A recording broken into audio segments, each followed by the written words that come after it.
From the blackness ahead of them, just out of the light pouring from Celestia's horn, the growls the two mares heard were followed by a series of heavy thuds crunching against the tunnel floor.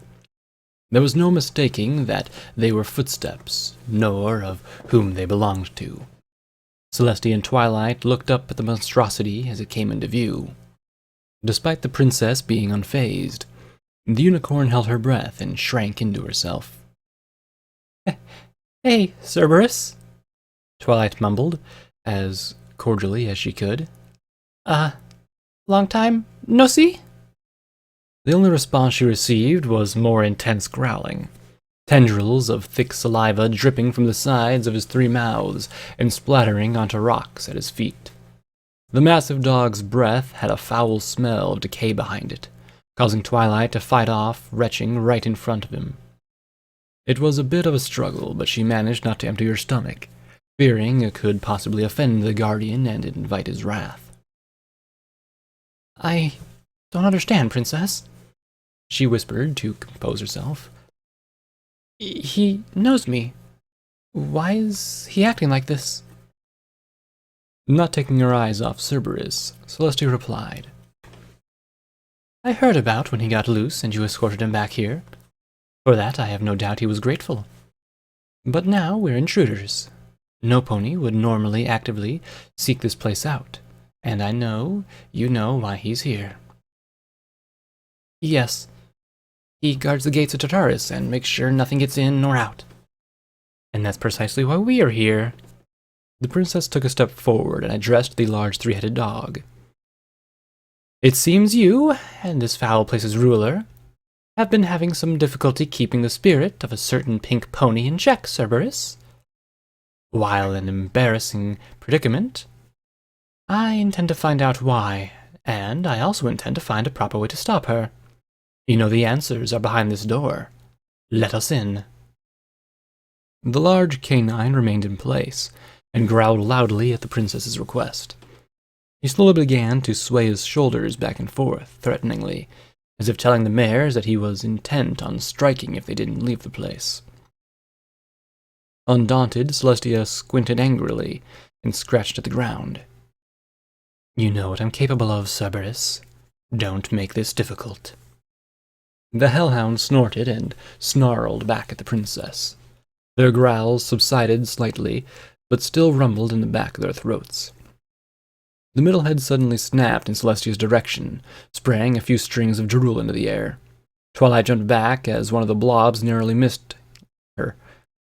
The alicorn stood her ground and puffed out her wings, showing no sign of fear. When she refused to move, Cerberus became agitated. The middle head pursed his lips and murmured a quiet, bothered grunt. His right head snapped at him, furious that he could be vexed so easily. The other two heads snarled back at the initial aggressor, pulled back defensively, his ears prone and his teeth bared. Once the scuffle ended, the three turned their attention back to the unmoving mare. She remained as calm and stoic as a statue in her royal gardens. With a less intimidating bark, Cerberus took a slow step backwards, then another. Eventually he stepped to the side of the tunnel and allowed them passage.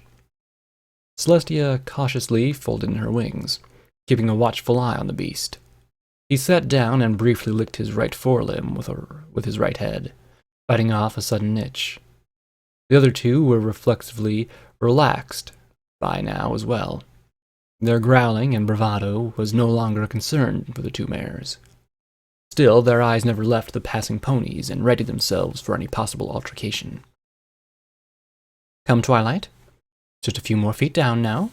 Once we're inside, let me do the talking and stay close," the princess whispered. Despite the softness in her voice, it carried throughout the cavern surprisingly loud. The young unicorn nodded nervously. The alicorn resumed her march down the dark tunnel with Twilight huddled beside her. They walked about another minute forward before they came to an enormous open area. The tunnel they followed was already quite large. Cerberus was able to stand on his hind legs with plenty of room overhead, still, if he so desired. The sprawling room before them utterly dwarfed the size of the corridor before it. The glow that radiated from Celestia's horn grew brighter, and revealed several meters ahead. At the far end of the room, two massive stone rectangles directly beside each other, easily 20 feet tall and 50 feet wide from one side to the other. Despite the room having been undisturbed for as long as it had been, there was little to no signs of aging or deterioration. Twilight gasped at the sight. She had brought Cerberus back to his cave once before in the past. She never bothered to venture further ahead. There was no reason to once the Guardian was returned. Seeing the enormous wall with what must have been the gate to the underworld made her wish she had. It was one of the most fascinating and yet terrifying things she'd seen in her short life. "We're going in there, aren't we?" the unicorn asked. "I'm afraid so. We must get to the bottom of this. Whatever the reason, Pinky's spirit is being allowed to run rampant. Even after everything that's happened, I simply cannot believe she's done what she has. She was one of your dearest friends, and the most easygoing ponies you could ever know. There has to be an explanation for all this," Celestia said grimly. "I hope we can find one." Paulette looked at the enormous doorway in front of them and breathed deeply.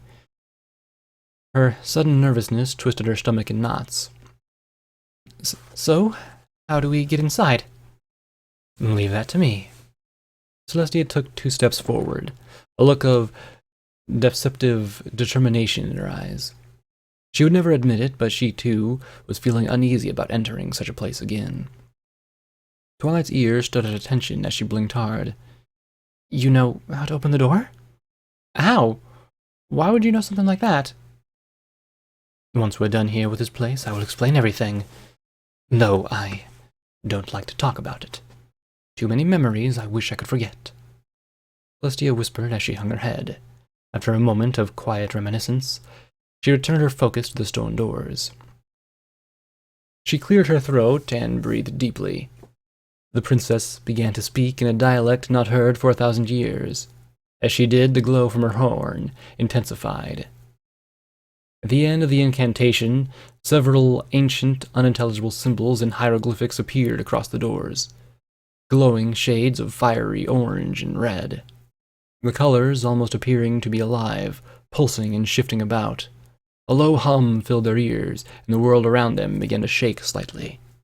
Suddenly, the doors began to open inward, slowly, grinding against the floor inside. From within, a bright light peeked about the frame of the door, before illuminating the entire room, causing the mares to shield their eyes. Once the blinding light subsided, Twilight and Celestia looked ahead into the unknown. The unicorn felt a shiver go up her spine as her mentor took the lead and walked inside. A step behind, she followed. Once they cleared the double doors, Celestia turned around and repeated the spell, shutting the gate with a loud, echoing boom. The princess took a deep breath and resumed her trek into the heart of the hellish world. Twilight's eyes raced back and forth as they walked, taking in every detail around them. Jagged rock formations lined the sides of the path as they traveled on. Off to the sides, jets of flames burst from the cavernous pits below and dissipated in the air just as quickly as they appeared. Other passages broke away in random directions, some being directly exposed to the nightmarish world, while others seemed to lead down tunnels like the one they ventured through earlier. The air was heavy with a stench of sulfur, and it made it difficult to breathe. Bizarrely shaped skeletons belonging to creatures that Twilight was unfamiliar with laid next to some artificial walls they passed. There appeared to be large, curled horns protruding from some of the skulls, but others had numerous small spikes covering them. There must have been tails laid curled up on the ground between the legs of some of the dead. The spines on the vertebrae of some of the creatures looked bigger than they should, and the unicorn bit her lip as she pictured what they must have looked like when they were still alive. She quickly sidestepped past another set of bones that lay sprawled out, with a clawed hand extended, almost as if it was lunging to attack her. Twilight heard the screeches of terrifying, winged monsters flying overhead through the impossibly high bronze sky. She had no idea how big they could be in the distance, but she had no desire to find out.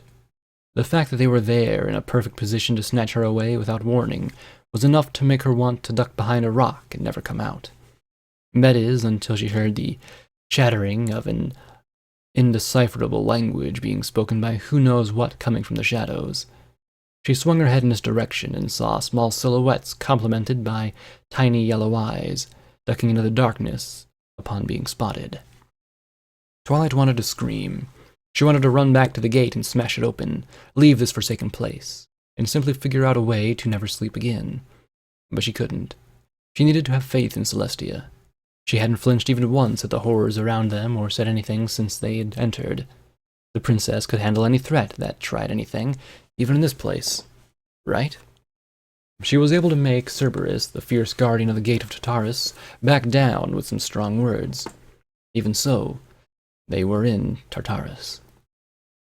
After about another hour of pushing deeper into the bowels of the goddess-forsaken world, the large throne, comprised almost singularly of fanged skulls, appeared at the top of a small, smooth set of stairs in the distance. It sat overlooking a massive, circular ceiling, with several footpaths emptying into it, presumably leading to other equally horrific areas. Twilight swallowed her fear, but her shaking gave her away. Her heart started racing. There was only one thing that would require a throne in a place like this. A few pebbles suddenly clacked against a large stone behind them, and Twilight spun around. The silhouettes were back and all around them now, leering at them curiously, but this time they didn't run off. Instead, they snarled and giggled at their guests. Celestia continued towards the empty throne, unfazed by the devilish imps in their presence.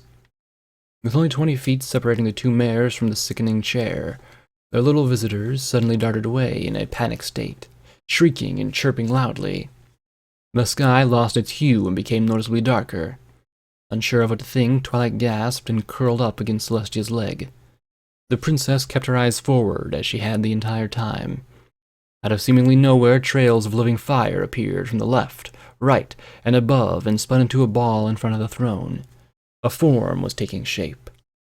One by one, 4 long legs extended to the floor, a slender neck next, then an equine body, and a head with a horn as long as Celestia's. Finally, a set of wings, devoid of any flesh, extended from the creature's sides, flapped twice and retracted. The bones and sinew crackled as they moved. The flames shrank back to reveal a bluish-silver coat. The mane and tail, however, continued to burn. A white pony skull appeared on its flank. The demonic alicorn, now standing before them, opened his dark green eyes and smiled dryly. "Oh, Celestia, it's so nice to see you again after all these centuries. I was beginning to think you had forgotten me."